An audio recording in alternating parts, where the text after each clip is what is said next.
Krishna. Hare Krishna. Bianca. Bom dia a todos.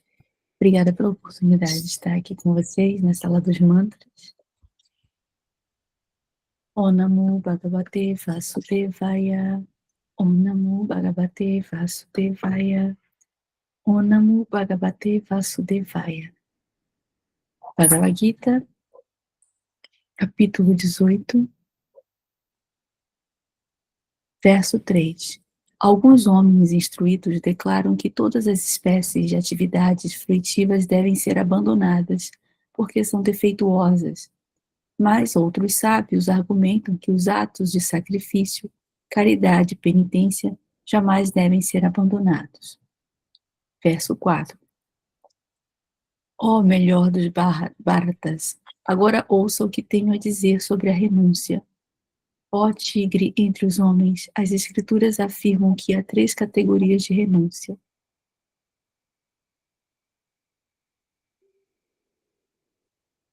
Muito bem. Bom dia a todas as pessoas na sala. Namastê, Hare Krishna. Eu vou pedir para a Devi fazer, então, o sânscrito. Eu mesmo posso fazer, tá? Eu mesmo posso fazer aqui. Então, nós estamos lendo a Bhagavad Gita, a conclusão, que é a perfeição da renúncia, capítulo 18. Olha só, nós estamos entrando no último capítulo da Bhagavad Gita. Nós fizemos o Jagya por completo da Bhagavad Gita.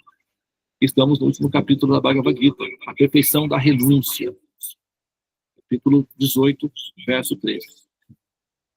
Chajan dosha bhatiti eke kama tabu manishinaha yagnadhanatapa karma na chajan ichi chapare nishchayan shrinume tatra chagi bharata satama chagohi purusha vyagra tri vida samprakshita. Om Gyana Timirandasya Dhiranjana Salakaya Chakshuramilitanyana Tasmai Shri Gurave Namaha. Hare Krishna, Krishna Krishna, Hare Hare, Hare Rama, Rama Rama, Hare Hare. Muito bem. Parou o eco aí? Tá com eco ainda? Eco. Ah? Acabou o eco? Oba. Acabou. Muito bem. Gente, olha só que curioso, tá? Bom, vou falar aqui, primeiro eu vou falar sério, depois eu vou falar umas... uma coisa interessante aqui que vocês vão achar engraçado depois, tá? Olha só, a perfeição da renúncia, né? Nós ouvimos falar, tem pessoas que, né? Uma vez veio uma pessoa aqui e com lágrimas nos olhos falou para mim assim: Devananda, eu gosto de aprender com você. Eu gosto, né, de aprender sobre Krishna, mas eu estou com muito medo. Eu perguntei, qual é o seu medo? Eu não quero ser pobre. Eu não quero ser uma Hare Krishna. Eu falei, mas você não precisa ser Hare Krishna. Não, mas eu não quero ser pobre. Eu tenho pavor de ser pobre. Eu não posso ser pobre. Me ajuda. E com lágrimas nos olhos. Aí eu perguntei, mas escuta, você está falando que você não pode ser pobre? Por quê? Não, porque eu sei que quando a gente se entrega para Deus, que a gente vai para o caminho de Deus, a gente tem que ser pobre, tem que renunciar a tudo. E a gente tem que se desapegar. Eu não consigo me desapegar. Eu gosto da minha casa limpinha, eu gosto do meu carro cheirosinho, eu gosto de passear de vez em quando. Eu não posso ser pobre, Devananda, mas eu também não consigo mais parar de, né, gostar de você e de cantar o mantra de seu. Então ela estava preocupada com isso daí, que como é que seria a vida dela daqui para frente com essa história da renúncia, né? Do desapego, né? Ela falou assim que só de ouvir falar a palavra desapego, ela ficava toda arrepiada. Imagina só, né? Imagina uma mãe tendo que se desapegar de um filho. As chances são 0, nenhuma. Então, como é que fica, né? Essa história do desapego aí. Bom, a perfeição da renúncia, só para a gente já adiantar aqui, né, o que nós podemos entender como a perfeição da renúncia, Krishna vai falar aqui, olha, ele fala aqui, ó, alguns homens, aí nós estamos falando dos pensadores, né, alguns homens instruídos declaram que todas as espécies de atividades fruitivas devem ser abandonadas. É uma teoria. Ele está falando aqui, é uma teoria. Essa história do desapego, larga tudo, vai para a floresta, desapega, mulher, né? Larga tudo. Tudo bem, existe esse caminho. Existe esse caminho. Esse caminho da renúncia absoluta dos objetos é chamado Nivriti Marga. Marga significa o caminho. Nivriti significa da negação. Nivriti Marga significa que você nega tudo e você vai para a floresta. O Buda fez isso, o Jesus fez isso, o São Francisco fez isso, tá? As freiras fazem isso. Então, é um caminho, é um dos caminhos, é uma das variantes possíveis. Não é o único caminho, não é o caminho obrigatório, mas é um caminho que é comumente utilizado por alguns yogis, por alguns jogadores que utilizam essa técnica. Essa não é a única técnica, mas é uma técnica muito utilizada e ela é a técnica que mais, assim, digamos, ficou sendo reconhecida publicamente como a técnica possível. Mas não é a única técnica. Inclusive, Krishna menciona aqui que alguns homens, tá? Não são todos, alguns homens, não é?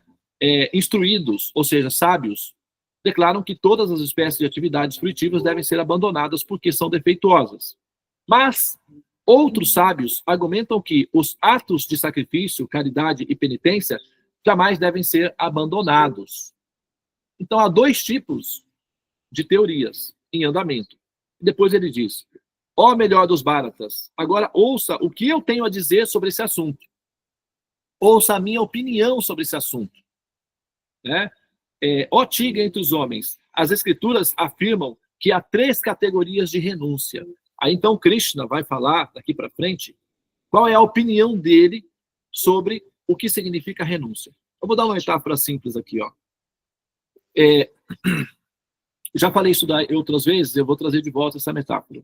Imagine que você vai ao Banco do Brasil. Todo mundo já foi ao Banco do Brasil, ao menos uma vez na vida. Todo mundo sabe o que é o Banco do Brasil e acho que todos aqui já entrou no Banco do Brasil pelo menos uma vez na vida.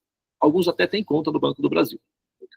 Agora, imagina que você chega lá no Banco do Brasil e diz o seguinte, declara publicamente e começa a gritar assim, para tudo, esse banco é meu. Eu não autorizo ninguém a sacar dinheiro e nem tocar em nenhuma espécie, porque isso é ilegal, porque esse banco é meu. Imagina que você vai ao Banco do Brasil e faz a declaração. Onde você vai parar? No hospício. Certo? Eles vão te colocar lá no hospício. Rapidinho. Aí eles vão te colocar numa cela e vão colocar, aqui está o seu banco, fique sentadinho aqui. Ok? Ah, não quero. Vai sim, aí dá uma injeçãozinha. Até que tá bom esse banco aqui. Aqui é a nave espacial que eu tô em Nárnia. Então fica lá. Assim vai parar no hospício. Ok. Agora, vem toda a equipe, faz todo o tratamento e fala, pô, para com isso, deixa disso. Não vai ficar entrando no banco e falar que é assim, não, tudo bem, parei com isso. Sabe, foi só um acidente de percurso, eu já parei. Não vou mais fazer isso. Realmente, né, não tem nada a ver, o banco não é meu. Tá certo, é isso mesmo. Aí o pessoal vê que você tá boazinha, solta. Aí você vai solta pra rua de volta. Chega lá no banco, você declara, muito bem, tomei outra decisão. Eu renuncio a esse banco. Podem fazer o que vocês quiserem, porque eu estou renunciando a esse banco. Pronto, volta de novo para o hospício. E como é que você vai renunciar a uma coisa que não te pertence? Que história é essa? Você está renunciando o que não te pertence. Eu renuncio o meu carro, eu renuncio o meu corpo, eu renuncio minha família, eu renuncio meu dinheiro, minha conta bancária, eu renuncio as minhas roupas, eu renuncio tudo que eu tenho. Espera aí. Como assim? Você era proprietário de tudo isso, realmente? Para renunciar? Você está renunciando ao que exatamente?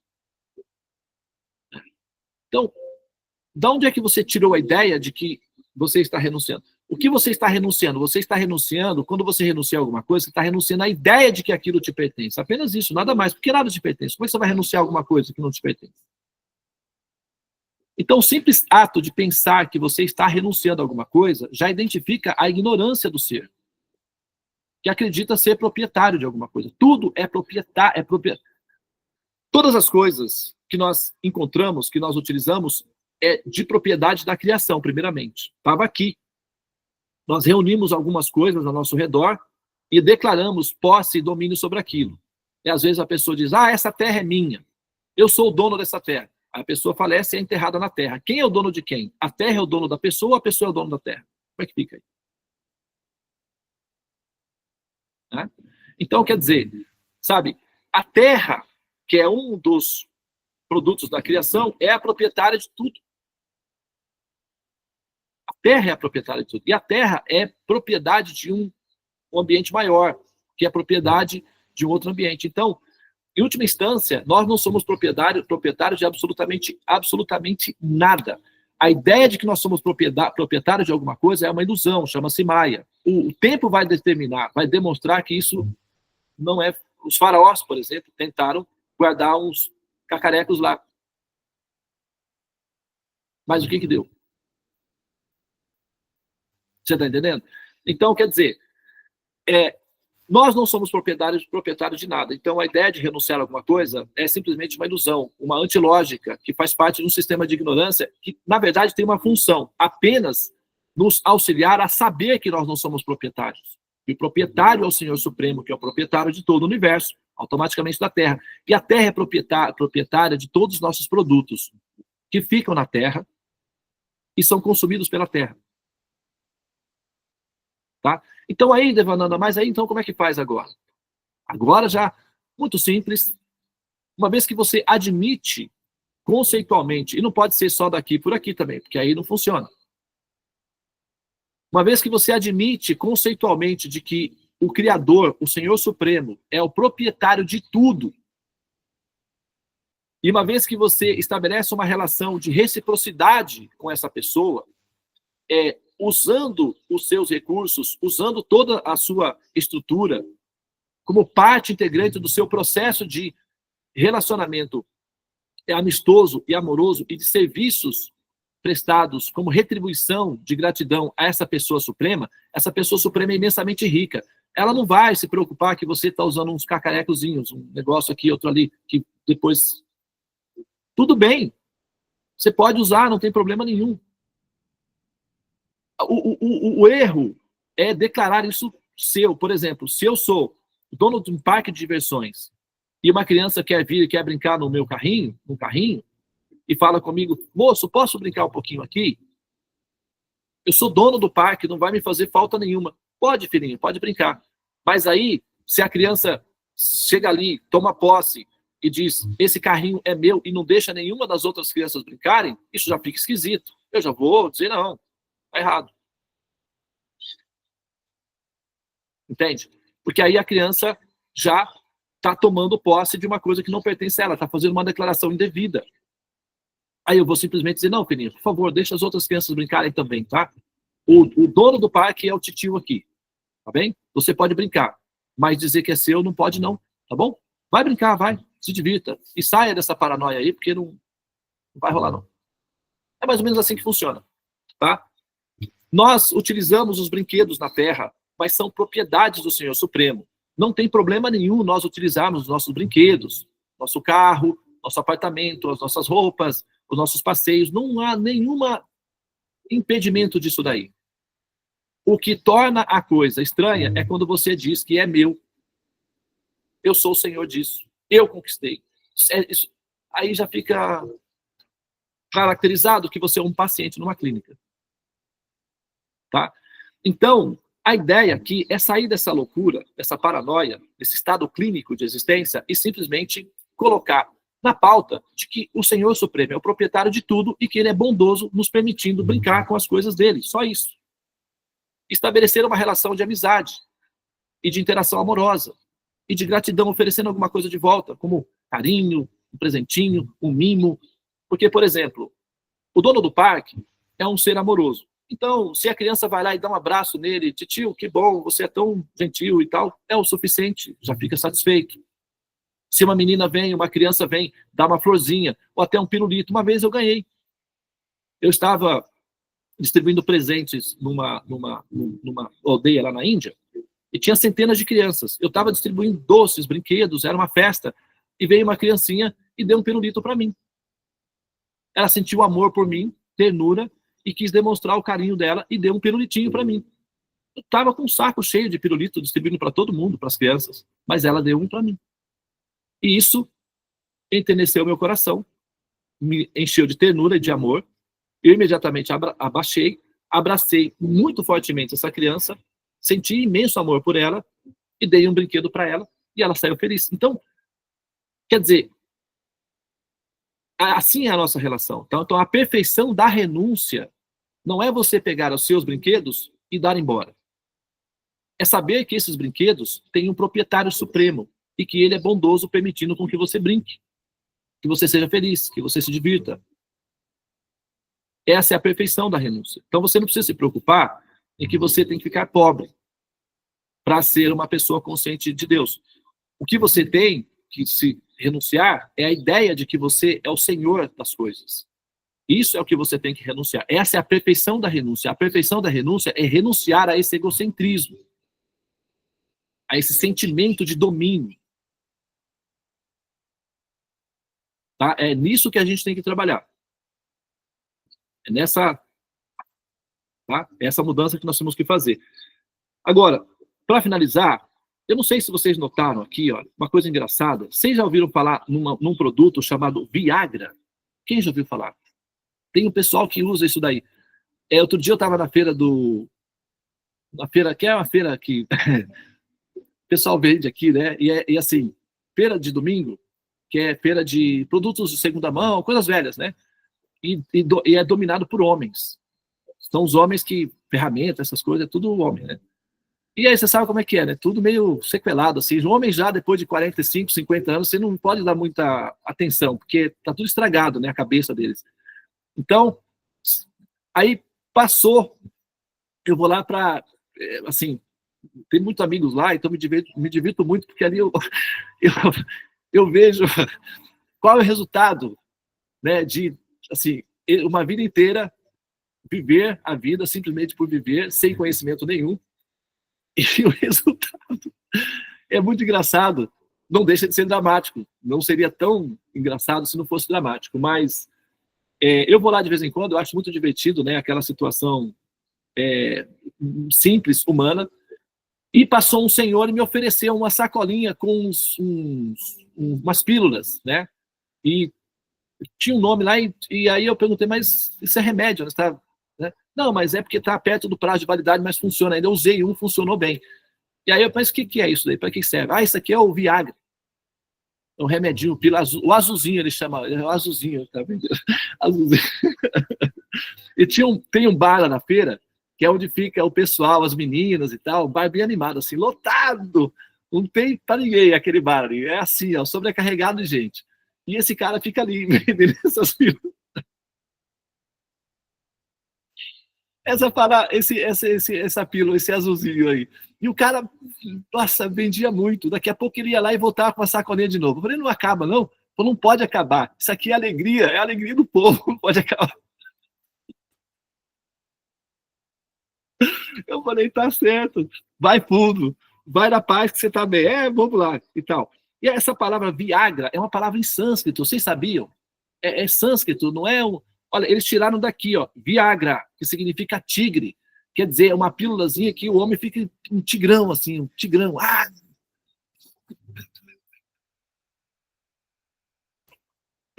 Gente, eu acho que isso é apropriação indevida. Eles foram lá no sânscrito tirar uma palavra que justificasse a pílula lá. Viagra significa tigre. Ó, aqui a tradução é a seguinte, ó. Krishna fala, ó tigre entre os homens. E a palavra que significa tigre é Purusha, significa homem. Viagra, um homem tigre. Então o cara toma aquela pílulazinha lá e vira um ágila, de repente, assim, sem ler o Bhagavad Gita. Como é que pode isso? Não está certo. Eu estou aqui ó, há anos tentando estudar o Bhagavad Gita para entender, e o cara toma uma pílula e já vira um ágila. Gente, desculpa aí, tá? Mas a verdade é que, né, essa palavra veio do sânscrito. Vocês sabiam disso? Viagra, vocês tinham ideia, vocês imaginavam isso? Né? É uma palavra espiritual. É religião, uma palavra espiritual. Então a pessoa toma aquela pílula azulzinha e fica espiritualizada. Olha aí, o pessoal fica um homem tigre, fica parecendo com Ágina, cheio de conhecimento, sabedoria, a perfeição da renúncia. E eles foram girar a palavra justamente daí desse capítulo, a perfeição da renúncia. Já pensou? É que o homem renuncia o aspecto homem e assume o aspecto tigre. Só que tá dando problema esse negócio de tigre aí. Tem um monte de gente no preso por causa desse negócio de tigre aí, ultimamente. Gente, vamos falar sério, tá? É porque essa palavra aqui é cultural isso daí também. A gente tá rindo para não chorar, porque o caso é de chorar, né? Mas se a gente for levar a sério, a gente chora. Mas né, o Almir Sater já ensinou aí, né? Ando devagar, né? Porque já tive pressa, eu levo esse sorriso porque eu já chorei demais. Então, se eu for... Você está vendo só? Olha, eu aprendi esse negócio lá na feira. Eu não tinha a menor ideia disso daí, que era uma palavra em sânscrito. Aí o cara veio e falou assim, olha, isso aqui é para deixar você um tigre. Viagra. Aí eu fiquei, poxa, essa palavra aí não me é estranha, eu já ouvi isso daí em algum lugar. E eu fui verificar e realmente vem de lá do sânscrito. E agora apareceu aqui de novo. Isso foi recente, né, a sincronicidade. Mas é só uma curiosidade, tá? É para vocês verem que muitas das coisas que nós aprendemos aqui vêm de lá do sânscrito. Por exemplo, aí para finalizar realmente aqui a minha fala, quando se fala de criança índigo. Já ouviu falar em criança índigo? Criança índigo, que é um termo utilizado para definir crianças muito especiais, com características divinas. E eles foram lá na Índia e encontraram Krishna, um menininho azul. Então, toda criança especial, linda, encantadora, divina, eles chamam de criança índigo, que é uma outra forma de dizer criança Krishna. Vem dali esse termo. Índigo, né, da Índia, Krishna, o menino mágico. Então, vem daí também. Bom, tudo bem, gente. Então, eu acho que já deu, né? Desculpem aí, tá? A minha distração nesse momento aí. Tá? Num assunto tão sério como esse, né? A perfeição da renúncia. Mas a vida é um paradoxo. Então, seguimos, ok? Namastê. Hare Krishna, Krishna Krishna, Hare Hare. Hare Rama, Rama Rama, Hare Hare. Ó energia suprema, amor divina, desperta-me, eleva-me, envolve-me, protege-me. Hare Om Shanti, Namastê, Om Tat Sat, Hare Krishna.